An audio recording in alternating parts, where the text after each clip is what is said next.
नमस्कार साथियों, आपका स्वागत हमारे चैनल एग्ज़ाम तक में। तो दोस्तों, आज हम करंट अफेयर की एक नई वीडियो आपके सामने लेकर आए हैं, जिसमें हम आपको करंट अफेयर के कुछ महत्वपूर्ण प्रश्न बताएंगे। हम आज इसमें आपको इतिहास के कुछ महत्वपूर्ण प्रश्न और जीके के वन लाइनर प्रश्न के रूप में लाए हैं, जो कि बहुत ही इम्पोर्टेंट प्रश्न होंगे।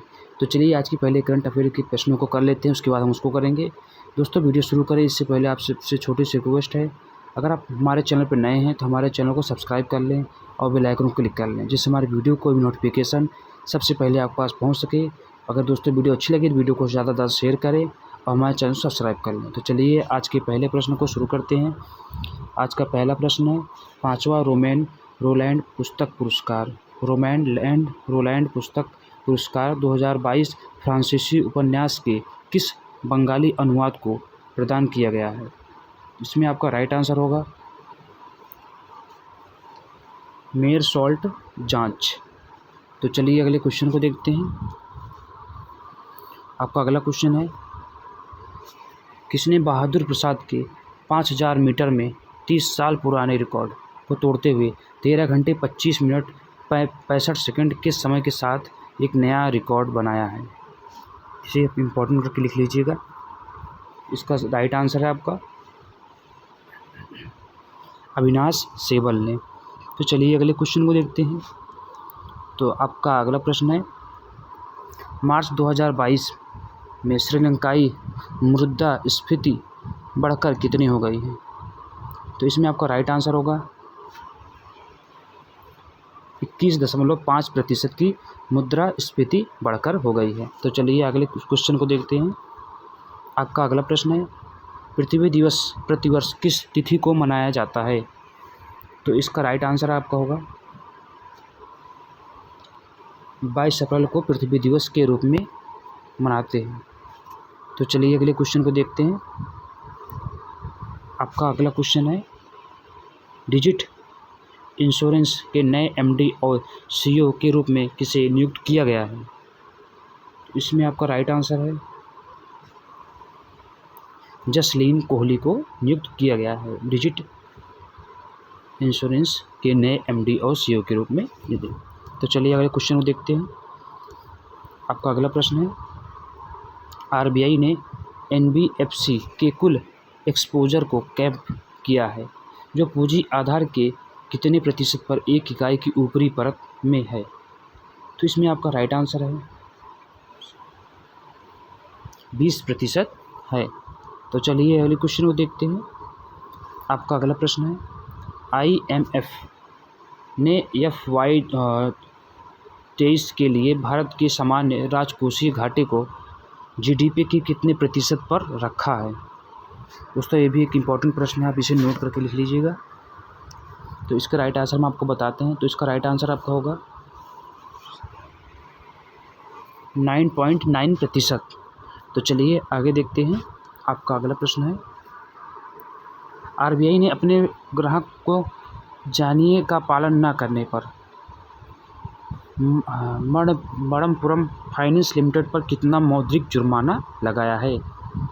मणप्पुरम फाइनेंस लिमिटेड पर कितने मौद्रिक जुर्माने लगाया गया है? आरबीआई द्वारा यह जुर्माना लगाया गया है मणप्पुरम पर फाइनेंस पर। तो इसका राइट आंसर है आपका 17.63 लाख रुपए का ये फाइनेंस लिमिटेड का मौद्रिक जुर्माना लगाया गया है। तो चलिए अगले क्वेश्चन को देखते हैं। आपका अगला क्वेश्चन है, सैन्य अभियानों के अगले महानिदेशक के रूप में किसे नियुक्त किया गया है? तो इसमें आपका राइट आंसर है मनोज कुमार कटियारी को सेना अभियानों के अगले महानिदेशक के रूप में नियुक्त किया गया है। तो चलिए अगले क्वेश्चन को देखते हैं। आपका अगला प्रश्न है, प्रधानमंत्री मोदी नई दिल्ली में श्री गुरु तेज बहादुर जी के प्रकाश वर्ष के किस संस्करण के समारोह में भाग लेते हैं?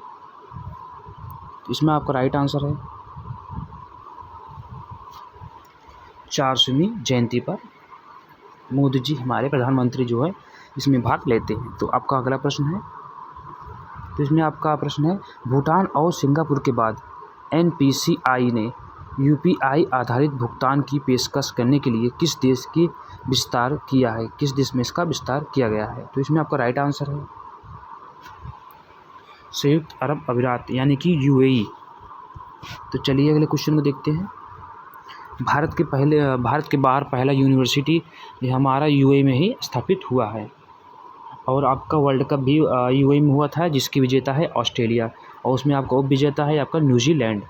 तो चलिए अगला क्वेश्चन देखते हैं। आपका Huron global health care rich list 2000 में कौन सबसे ऊपर है? तो इसमें आपका राइट आंसर है डॉक्टर साइरस एस पूनावाला। तो चलिए अगले क्वेश्चन को देखते हैं। आपका अगला क्वेश्चन है विश्व रचनात्मकता और नवाचार सप्ताह किस तारीख से मनाया जा रहा है? तो इसमें आपका राइट आंसर है 15 से 21 अप्रैल तक यह नवाचार सप्ताह के रूप में मनाया जाता है। तो चलिए अगले क्वेश्चन को देखते हैं। आपका अगला क्वेश्चन है राष्ट्रीय साइबर सुरक्षा घटना प्रतिक्रिया अभ्यास का उद्घाटन किसने किया है? तो इसमें आपका राइट आंसर है अजीत डोभाल, जो कि भारत के प्रमुख सुरक्षा सलाहकार भी हैं। तो चलिए अगले क्वेश्चन को देखते हैं। आपका अगला प्रश्न है विश्व का सबसे बड़ा ग्लास बॉटम ब्रिज किस देश में खोला गया है? इसे आप इम्पोर्टेंट करके लिख लीजिएगा। तो इसका राइट आंसर है आपका वियतनाम में इसे खोला गया है। तो चलिए अगले क्वेश्चन को देखते हैं। आपका अगला प्रश्न है नाटो के साइबर सुरक्षा समूह में शामिल होने वाला पहला एशियाई देश कौन सा था? तो इसमें आप इम्पोर्टेंट करके लिख लीजिए, क्योंकि इसमें अभी 2 नए देश इंडोनेशिया और जर्मनी भी शामिल होने के लिए एप्लीकेशन फॉर्म भरा है। तो इसका राइट आंसर है आपका दक्षिण कोरिया था, जो इस समूह में सबसे पहले शामिल हुआ था एशिया का। तो चलिए अगले क्वेश्चन देखते हैं। आपका अगला क्वेश्चन है भारत किस देश के साथ पीटीए पर हस्ताक्षर करने पर विचार कर रहा है? पीटीए पर हस्ताक्षर करने का विचार कर रहा है। तो इसमें आपका राइट आंसर है ओमान के साथ पीटीए पर हस्ताक्षर करने का विचार किया जा रहा है। तो चलिए अगले क्वेश्चन देखते हैं। आपका अगला प्रश्न है केंद्रीय मंत्रिमंडल ने किस बैंक को अपनी सेवाओं का विस्तार करने के लिए 820 करोड़ रुपए के अतिरिक्त वित्त पोषण को मंजूरी दी? तो इसमें आपका राइट आंसर है option number A India post payments bank. तो चलिए अगले क्वेश्चन को देखते हैं। आपका अगला प्रश्न है किस राज्य ने जैव विविधता संरक्षण के लिए भारत के पहले जीन बैंक कार्यक्रम को मंजूरी दी है? जैव विविधता संरक्षण के लिए भारत के पहले जीन बैंक कार्यक्रम को मंजूरी दी है। तो इसमें आपका राइट आंसर है महाराष्ट्र डी। तो चलिए अगले क्वेश्चन को देखते हैं। आपका अगला प्रश्न है किस बैंक ने वरिष्ठ नागरिकों और बुजुर्गों के लिए अपने मोबाइल बैंकिंग प्लेटफॉर्म पर एक नई सुविधा वर्ल्ड गोल्ड लॉन्च की है? किस बैंक द्वारा ये वरिष्ठ नागरिकों और बुजुर्ग के लिए मोबाइल बैंकिंग प्लेटफॉर्म पर एक नई सुविधा वर्ल्ड गोल्ड की लॉन्च की गई है? तो इसमें आपका राइट आंसर है बैंक ऑफ बड़ौदा। तो चलिए अगले क्वेश्चन को देखते हैं। अब आपके लिए हम हिस्टोरी के वन लाइनर के रूप में कुछ इंपॉर्टेंट प्रश्न लेकर आए हैं। तो चलिए इन प्रश्नों को हम आपको बताते हैं डिटेल से। आधुनिक भारत में हिंदू धर्म के सुधार का पहला आंदोलन कौन सा था? तो आधुनिक भारत में हिंदू धर्म के सुधार का पहला आंदोलन ब्रह्म समाज था। इसमें आपका यही आंसर है। ब्रह्म समाज का विरोधी संगठन कौन सा था जिसने सती प्रथा व अन्य सुधारों का विरोध किया था? तो इसमें आपका धर्म सभा है। धर्म सभा के संस्थापक कौन थे? राधाकांत देव जी धर्म सभा के संस्थापक थे। सती प्रथा का अंत कब हुआ? सती प्रथा का अंत 1829 ईस्वी में हुआ। तो चलिए अगले क्वेश्चन देखते हैं। सती प्रथा के अंत में सबसे अधिक प्रयास किसका रहा है? तो इसमें आपका सबसे अधिक प्रयास है राजा राम मोहन राय जी का। आर्य समाज की स्थापना कब हुई? तो आर्य समाज की स्थापना 1875 ईस्वी में मुंबई में हुई। आर्य समाज की स्थापना किसने की थी? तो आर्य समाज की स्थापना स्वामी दयानंद सरस्वती जी ने की थी। ब्रह्म समाज का स्थापना कब हुई? तो ब्रह्म समाज की स्थापना 1828 ईस्वी में हुई। तो चलिए अगले क्वेश्चन देखते हैं। आपका अगला प्रश्न है, ब्रह्म समाज की स्थापना किसके द्वारा और कहाँ की गई? तो इसका आंसर आपका ब्रह्म समाज की स्थापना कलकत्ता में और राजा राम मोहन जी के द्वारा इसे स्थापित किया गया। आर्य समाज किसके विरुद्ध है? तो आर्य समाज धार्मिक अनुष्ठान व मूर्ति पूजा के विरुद्ध था। 19वीं सदी में भारतीय पुनर्जागरण का पिता किसे माना जाता है? तो 19वीं सदी में पुनर्जागरण का पिता राजा राम मोहन राय जी को माना जाता है। तो चलिए अगले क्वेश्चन देखते हैं। राजा राम मोहन राय का जन्म कहाँ हुआ था? तो राजा राम मोहन राय जी का जन्म राधानगर जिला मान में हुआ था। स्वामी दयानंद सरस्वती का मूल नाम क्या था? तो उनका मूल नाम मूल शंकर था। 1815 ईस्वी में कलकत्ता में किसने आत्मीय सभा की स्थापना की? तो वहाँ पे 1815 में राजा राम मोहन जी ने आत्मीय सभा का स्थापना किया। तो चलिए अगले क्वेश्चन को देखते हैं। आपका अगला प्रश्न है, राजा राम मोहन राय जी व डेविड हेयर हॉकिंस संस्था से जुड़े थे, हिंदू कॉलेज संस्था से जुड़े थे। थियोसॉफिकल सोसाइटी की स्थापना कब और कहाँ की हुई? तो इसकी स्थापना 1875 ईस्वी में न्यूयॉर्क शहर में हुई। थियोसॉफिकल सोसाइटी की स्थापना भारत में कब और कहाँ हुई थी? तो थियोसॉफिकल सोसाइटी की स्थापना भारत में 1882 ईस्वी में अडयार मद्रास में हुई थी। तो चलिए अगले क्वेश्चन को देखते हैं। आपका अगला प्रश्न है, सत्यार्थ प्रकाश की रचना किसकी है? तो ये सत्यार्थ प्रकाश रचना दयानंद सरस्वती जी की है। वेदों की ओर लौटो का नारा किसने दिया? दयानंद सरस्वती जी ने यह नारा दिया कि वेदों की ओर लौटो। रामकृष्ण मिशन की स्थापना कब हुई? 1896 ईस्वी से 97 ईस्वी में बेंगलुरु कलकत्ता में हुई थी। तो चलिए अगले क्वेश्चन को देखते हैं। आपका अगला क्वेश्चन है, रामकृष्ण मिशन की स्थापना किसने की थी? तो इसका आपका स्वामी विवेकानंद जी ने की थी। राजा राम मोहन राय के इंग्लैंड जाने के बाद ब्रह्म समाज की बागडोर किसने संभाली थी? तो उनकी बागडोर संभाली थी रामचंद्र विधावागीश ने संभाली थी। तो अगला प्रश्न है आपका, किसके प्रयासों से ब्रह्म समाज की जड़ें उत्तर प्रदेश व पंजाब व मद्रास में फैली? तो केशव चंद्र सेन जी के प्रयासों से ब्रह्म समाज की जड़ें उत्तर प्रदेश व पंजाब में मद्रास में भी फैल गईं। तो चलिए अगले क्वेश्चन को देखते हैं। आपका अगला क्वेश्चन है, अलीगढ़ आंदोलन किसने चलाया? तो अलीगढ़ आंदोलन सर सैयद अहमद खान जी ने चलाया। अलीगढ़ मुस्लिम विश्वविद्यालय की नींव किसने रखी थी? सैयद अहमद खान जी ने रखी थी। युवा बंगाल आंदोलन के नेता कौन थे? Henry Vivian Derozio. तो चलिए अगले क्वेश्चन देखते हैं। सत्यशोधक समाज की स्थापना किसने की? तो इस सत्यशोधक समाज की स्थापना ज्योतिबा फूले जी ने की। किस धर्म सुधारक की मृत्यु भारत से बाहर हुई? तो राजा राम मोहन जी की राय जी की मृत्यु भारत के बाहर हुई। तो चलिए अगले क्वेश्चन को देखते हैं। आपका अगला प्रश्न है, वहाबी आंदोलन का मुख्य केंद्र कहाँ था? तो वहाबी आंदोलन का मुख्य केंद्र पटना था। भारत में दास प्रथा को कब अवैध घोषित किया गया? तो अवैध इसे 1843 ईस्वी में घोषित किया गया। भारत में अंग्रेजी शिक्षा की व्यवस्था किसके द्वारा लाई गई? विलियम बेंटिंक द्वारा। तो चलिए अगले क्वेश्चन को देखते हैं। आपका अगला प्रश्न है, वेदों में संपूर्ण सच्चाई निहित है, यह कथन किसका है? तो यह कथन है स्वामी दयानंद सरस्वती जी का। महाराष्ट्र का सुकरात किसे कहा जाता है? तो महाराष्ट्र का सुकरात महादेव गोविंद राणाने को कहा जाता है। विवेकानंद किस स्थान पर विश्व धर्म सम्मेलन में प्रसिद्ध हुए? तो इसका राइट आंसर है शिकागो शहर में स्थित। तो चलिए अगले क्वेश्चन को देखते हैं। आपका अगला प्रश्न है, संवाद कौमुदी पत्र के संपादक कौन है? तो इसके संपादक जो हैं राजा राम मोहन जी हैं। तत्व रंजनी सभा, तत्वबोधिनी सभा व तत्वबोधिनी पत्रिका किससे संबंधित है?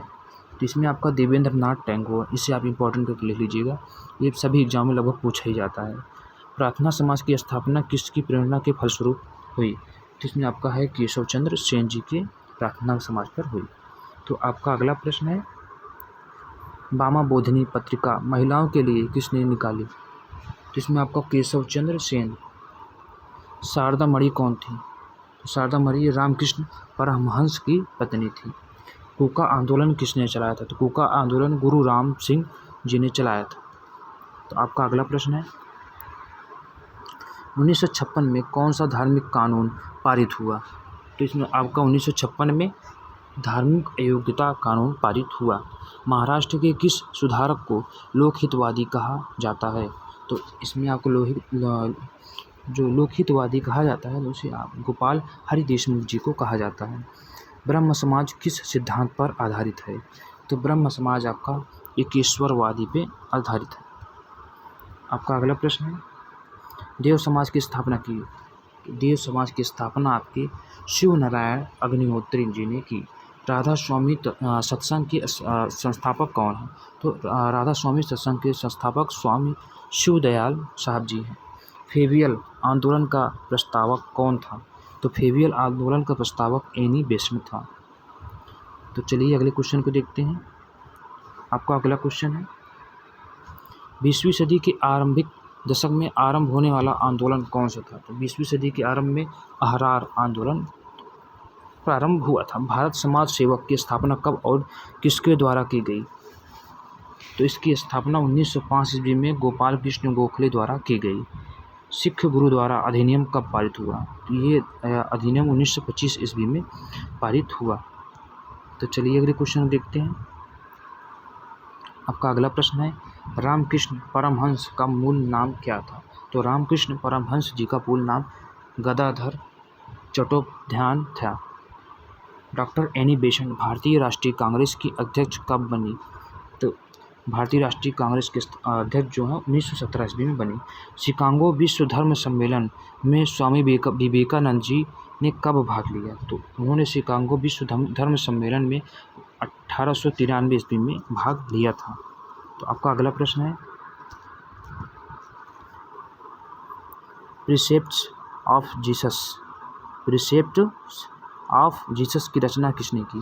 तो इसकी रचना प्रीसेप्ट्स ऑफ जीसस राजा राम मोहन राय जी ने की। राजा राम मोहन राय की फारसी पुस्तक कौन सी थी जिसका प्रकाशन 1809 ईस्वी में हुआ? तुल फलूह उल मुआहिदीन जो इनकी कहानी है, तुल फलूह उल मुआहिदीन। तो आपका अगला प्रश्न है, वेदांत कॉलेज की स्थापना किसने की? तो वेदांत कॉलेज की स्थापना भी हमारे राजा राम मोहन राय जी ने की थी। तो आपका अगला प्रश्न है, राजा राम मोहन राय को किसने युग दूत कहा था? तो उनको सुभाष चंद्र बोस जी ने युग दूत कहा था। तो अगला आपका है सेक्शन जनरल नॉलेज का। तो इसमें आपको जनरल नॉलेज के हम वन लाइनर के रूप में प्रश्न बताएंगे जो कि बहुत ही महत्वपूर्ण होंगे। तो आपका पहला प्रश्न है, संयुक्त संघ का 193वां सदस्य कौन सा देश बना है? तो इसमें आपका है दक्षिण सूडान जो कि 193 सदस्य बना है। किस विटामिन की कमी से खून का रुकाव बंद नहीं होता? तो विटामिन के की कमी से खून का जो रुकाव होता है वो कम नहीं होता। हिंदी दिवस को कब मनाया जाता? तो 14 सितंबर को हम हिंदी दिवस को मनाते हैं। तो आपका अगला प्रश्न है, संविधान के किस अनुच्छेद द्वारा हिंदी को राष्ट्रभाषा घोषित किया गया? तो संविधान के अनुच्छेद 343 के द्वारा हिंदी को राष्ट्रभाषा घोषित किया गया। ओलंपिक खेलों का आयोजन कितने वर्षों बाद होता है? तो ओलंपिक खेलों का जो आयोजन होता है वो 4 वर्षों के बाद होता है। तो आपका अगला प्रश्न है, किस देश की स्थल सीमा सर्वाधिक देशों के साथ लगती है? तो चीन की सीमा सर्वाधिक लगती है स्थल सीमा। बैरोमीटर के पठन में तेजी से गिरावट किस बात का सूचक है? जो कि तूफान का सूचक है बैरोमीटर। भारतीय मरुस्थल का क्या नाम है? तो भारतीय मरुस्थल का नाम थार। तो चलिए अगला क्वेश्चन देखते हैं। आपका अगला क्वेश्चन है, काजीरंगा राष्ट्रीय अभयारण्य किस राज्य में स्थित है? जो कि असम राज्य में स्थित है। पृथ्वी अपनी धुरी पर किस दिशा में घूमती है? तो पृथ्वी अपनी धुरी पर पश्चिम से पूर्व की दिशा में घूमती है। उज्जैन किस नदी के किनारे बसा है? तो उज्जैन शिप्रा नदी के किनारे बसा है। आपका अगला प्रश्न है, कौन सी धातु बिजली की सबसे अधिक सुचालक है? जो कि चांदी होती है सबसे अधिक सुचालक। गोबर गैस में मुख्य रूप से क्या पाया जाता है? मुख्यतः उसमें मीथेन ही पाया जाता है।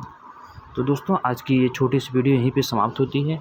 अगर ये क्वेश्चन आपको पसंद आए हैं, अगर ये वीडियो भी आपको अच्छी लगी तो वीडियो को लाइक करें और हमारे चैनल को सब्सक्राइब करके बेल आइकन को ज़रूर दबाएँ।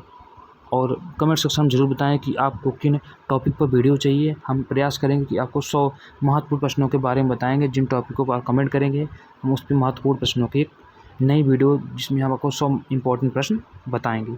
तो वीडियो अच्छी लगे तो वीडियो को लाइक करें और ज़्यादा से ज़्यादा अपने दोस्तों में शेयर करके हमारे चैनल को सब्सक्राइब करें, बेल आइकन ज़रूर दबाएं, जिससे हमारी वीडियो को भी नोटिफिकेशन सबसे पहले आपके पास पहुँच सके, जिससे आप अपने परीक्षाओं में महत्वपूर्ण अंक प्राप्त कर सकें। तो चलिए आज की क्लास को यहीं पर समाप्त करते हैं, फिर मिलेंगे कल।